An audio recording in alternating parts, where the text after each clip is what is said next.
আসসালামু আলাইকুম। এই শীতের সময় ভাপা পিঠা না খেলেই নয়। শীত আসলে মনে পড়ে যায় মায়ের হাতের পিঠা।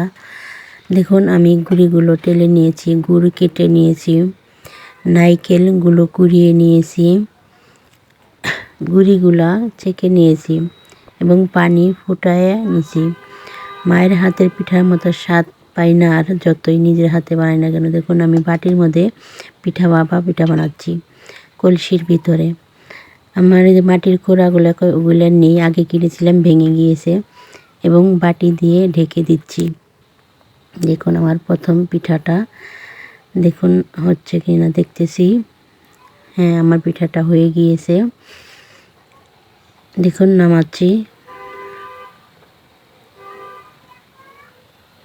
অনেক মুলায়ম হয়েছে, মাশাআল্লাহ, দেখতে খুব সুন্দর হয়েছে। ধোয়া উঠতেছে, গরম গরম ভাপা পিঠা। শীতের রাতে ভালোই লাগে, কিন্তু মায়ের হাতের পিঠার মতো আর স্বাদ লাগে না। আমি দ্বিতীয়টা উঠাচ্ছি। দেখুন আগে মা পিঠা বানাতো, ভাই বোনেরা সবাই মিলে খেতাম, আত্মীয় স্বজনরা আসতো। আমি দ্বিতীয়টা উঠা নিয়েছি। মাশাআল্লাহ, দেখতে অনেক মুলায়ম হয়েছে। আমি তৃতীয়টা ঢেকে দিচ্ছি। দেখুন দ্বিতীয়টা ফেটে গেছে, মুলায়মের সইয়ে অনেক নরম হয়েছে, সফট হয়েছে। আমি পিঠাগুলো দেখে উঠাচ্ছি যেন ভিতরে কাঁচা না থাকে।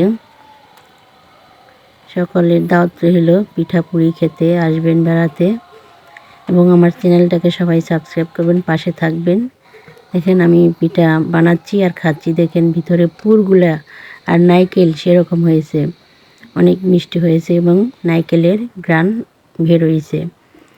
দেখুন আমার পিঠা অনেকগুলো বানানো হয়ে গেছে, কিন্তু আমার খাওয়া শেষে নাই। শুরুর থেকে আমি পিঠা বানাচ্ছি আর অল্প অল্প করে খাচ্ছি। মাশাআল্লাহ, অনেকগুলো পিঠা হয়েছে।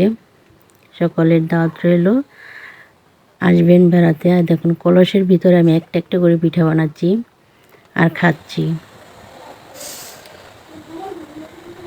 পিঠা বানানো শেষ হয়েছে, কিন্তু আমার খাওয়া শেষ হয়েছে। ধন্যবাদ সবাইকে।